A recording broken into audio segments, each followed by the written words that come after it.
So what was the spark behind you wanting to begin and join in the Dawah efforts? Every 10 years from 1959, there was a try to eliminate Tutsis in Rwanda up to 1994 at the biggest blow of genocide.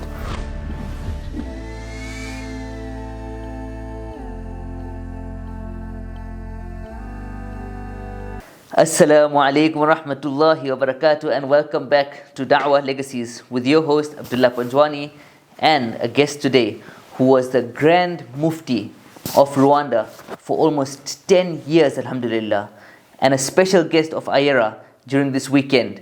Respected viewers and listeners, we introduce you to Mufti Saleh Habimana.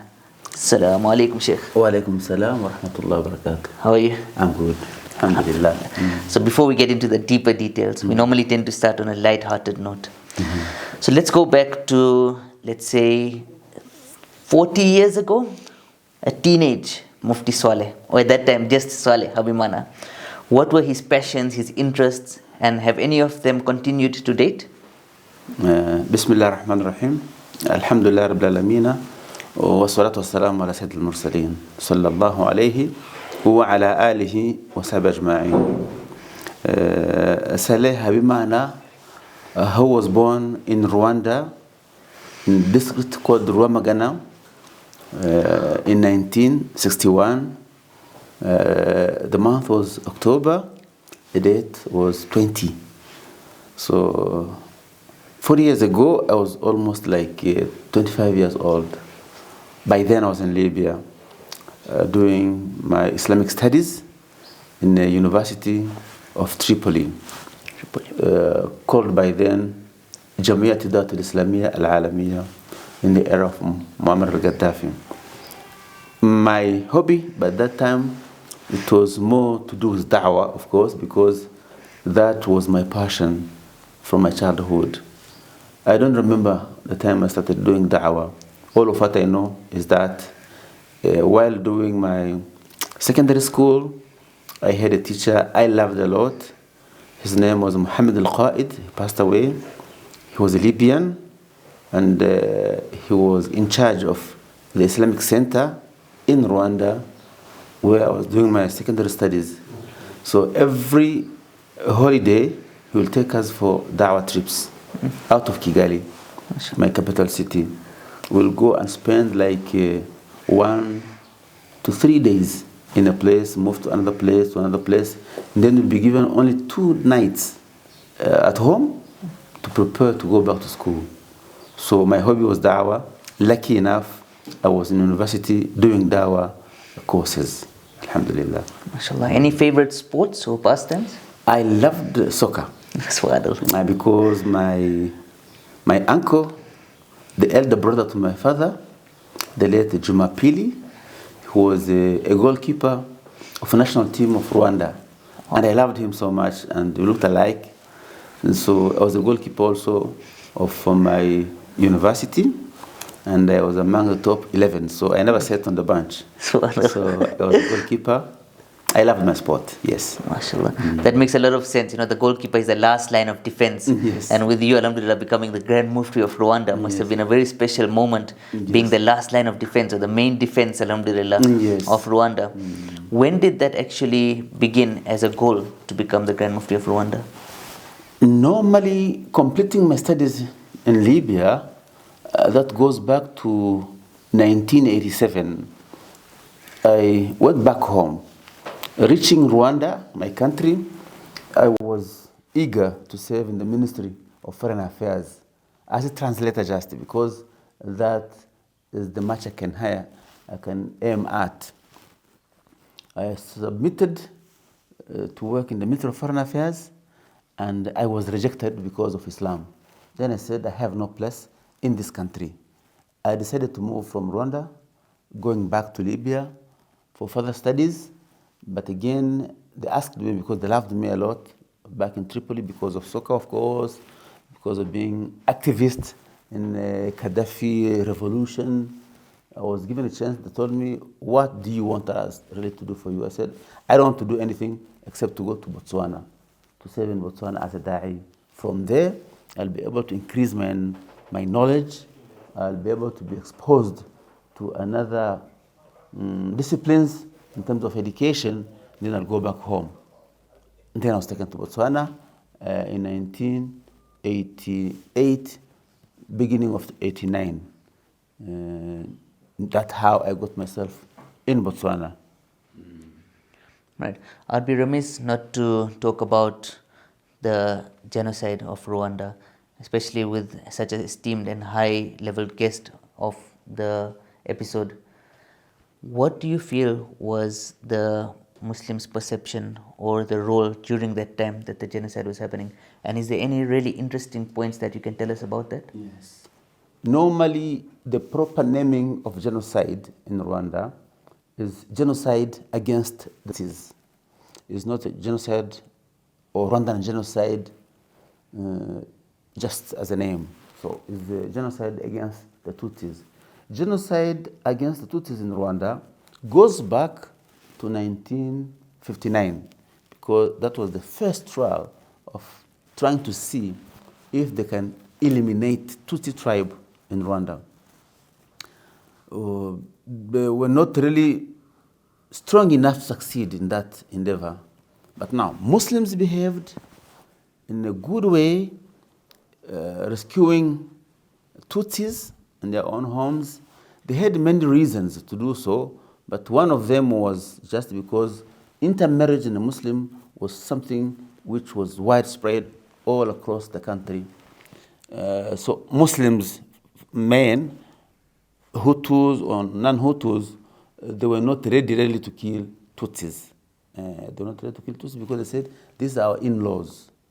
And they love their wife so much. You know, a Muslim, normally a Muslim loves his wife. He loves his wife. And again, they say, I don't know, because I don't see any ugly woman in my country. They say, Tutsi ladies are beautiful. So they were loved by their husbands, Hutus. And they said, no, there's no way we can kill our in-laws. Now, every 10 years, from 1959, there was a try to eliminate Tutsis in Rwanda, up to 1994, at the biggest blow of genocide. In only 100 days, they killed 1,250,000 people in only 100 days. You're talking about at a rate of 10,000 and plus every single day. Now, the Muslims again played the same role.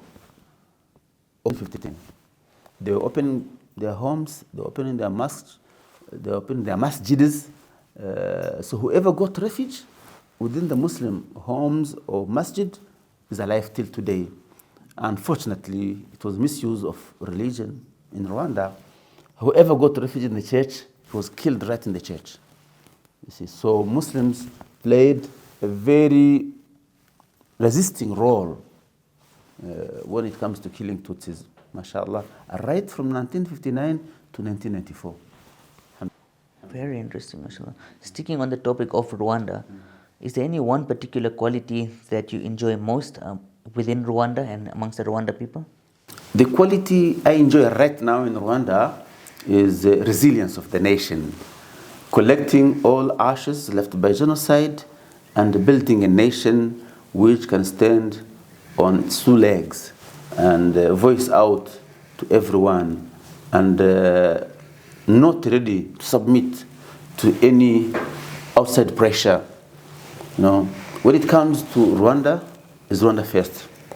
When it comes to loving a nation, we'll have our nation. But again, as you know, you're an African young man. Being a Malawian guy makes you to understand Africa. And you're supposed to come to Rwanda, but you didn't come. I hope you're coming soon, inshallah. It goes back to leadership. We were blessed to have a leader. We were blessed to have a leader, His Excellency Paul Kagame. Now here I'll quote one item which makes me happy. Kagame said, no revenge. If we leave people to revenge, we'll get into a cycle of killing and killing and killing, which will never end. There are some states or some countries which faced a problem like ours in those years. Let's say 1990, 1994. There are some countries in Africa which went through what we went through not the same, not not the same scale, but they went through what we went through. But those nations are still fighting up till today because of revenge. You killed my nephew, I'll kill yours, and this and that. So Kagame resisted that. We love him for that. That's one item I really feel proud of in the history of my country. And then I love another chapter based on that one, reconciliation. To reconcile people who went through that type of killing, not killing, genocide itself. And then today you tell them, you tell a genocide survivor to live next to genocide perpetrator and release prisoners from jail. Because again, something special which Kagame did is to abolish death penalty immediately after genocide. Because if you were to keep death penalty in your courts, then you're talking about killing close to 800,000 who were involved in genocide. So immediately after stopping genocide, immediately after throwing the bad regime, immediately after having the country in the hands of the people, he said, today we abolish death penalty. So the biggest or the longest period to serve in jail as a perpetrator of genocide, it was only 30 years. They're talking about 31 years. So almost whoever was involved in genocide is out of jail. So now, you're talking about the reconciliation. Reconciliation from day one after genocide to date is something we appreciate. It's something we appreciate. Even visitors who come to visit Rwanda, they really appreciate the reconciliation of Rwandan people. Because today you see the villages, you see survivors living next door to perpetrators, next door to people who are just free from the prison. So reconciliation of Rwanda is something which is built on non-revenge policy. Now, it comes again, the issue, once you have a nation which lives together, regardless of the past we went through, then we're talking about development. Everybody can testify and say Rwanda is really growing. It's growing. The cleanest city in Africa, security-wise. After midnight, a small young lady should be just alone on the street, maybe enjoying the weather, on a telephone, smartphone, and nobody will attack her. That's Rwanda. You see, you leave your stuff, maybe in a hotel, you come after one day, the same items that are there in the hotel waiting for you. You see, so this is a reward of to a nation which can resist revenge and engage into reconciliation. MashaAllah, that's truly whetting my appetite to come to Rwanda one day, inshallah. As a proud, born and bred citizen of the warm heart of Africa, we're truly honored to have you in our shows, alhamdulillah. Your visit to Malawi so far, and all of your visits so far, especially this one, let's look at this one in particular. Have they been just as expected or exceeded expectations? I'll be honest with you. Malawi, first of all, is called the warm heart of Africa. Rwanda is the heart of Africa. So Malawi is another Rwanda to me. Another Rwanda to me. That's number one. Number two, Malawi is unknown paradise in Africa. Nobody knows much about Malawi in Africa. My previous visit to Malawi, I went up to wonderful falls. I enjoyed water. That's Malawi. Malawi, when you look at the nation itself, down to earth, humble people, good people, that takes my heart. But Malawi again is full of sugarcane. They're all over. This Malawi can just feed Africa with the sugar. We don't have to wait for sugar from Brazil while we have Malawi next door. So all my trips, they make me believe that Africa is strong enough to stand on its own legs to be able to tell the world we're strong enough to feed ourselves, we're strong enough to make our policies, we're strong enough even to challenge those other continents, not in a bad way, but to complement each other. So that's my experience visiting Malawi. But this visit specifically, I will say is unique because Yara, of course, I'm part of Yara right from 2012 to date. I'm part of Yara in ideas, travels, exchange. So this trip, Yara, gave me a shocking waves. Today, we're from a place, I don't remember the name of the place, but I saw young stars who are only 4 months in Islam. 4 months in Islam. But the way they read the Quran, the way they answer questions regarding fundamentals of Islam and basics of Islam, it made me believe that Yara is on the right path. Again here. Sometimes we don't know, or people, good wishers and philanthropists of Muslim of this faith of ours, Islam, they don't know how to put money. Yes, you may want to build the masjid, but I guess it's better to build the person who will pray in the masjid before you build the masjid. That's why Arabs say, and again, is another somehow failure in the way we understand things. Arabs say, "Abni sajid qabla al-masajid." Build the person who will pray before building for him a place of prayers. Here is where now really I don't understand why many people are not yet ready to join hands with Yara to make a proper and professional dawah. This dawah of Yara really is something to tell the world. And again, the example of that dawah of Yara is here in Malawi. So this trip of mine was an eye-opener to be able to believe once again and cement my belief that Yara is doing a wonderful job. So now the penultimate question, just before the final question. We've learned or we've heard a lot about the academic studies behind Mufti Saleh, the hobbies, the interests, the passions. What I'd like to know is that behind every fire, there's a spark. So what was the spark behind you wanting to begin and join in the da'wah efforts? As I've told you from my childhood, I don't know in which year, I'm a da'i by hobby. So that's me. Number two, again, segregation. We lived in Rwanda. A Muslim was second-class citizen till 1994. We're enjoying our faith and belief.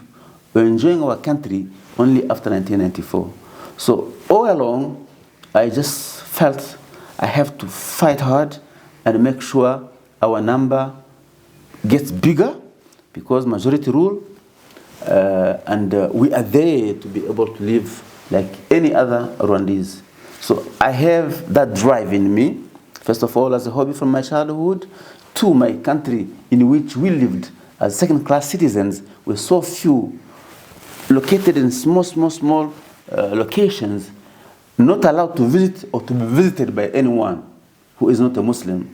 So all of these things I saw and I lived in my country made me love my faith like is the only thing I have in my hands to make sure I love Islam and I work for Islam for the good of my country so that nobody can intimidate a Muslim in my country. MashaAllah.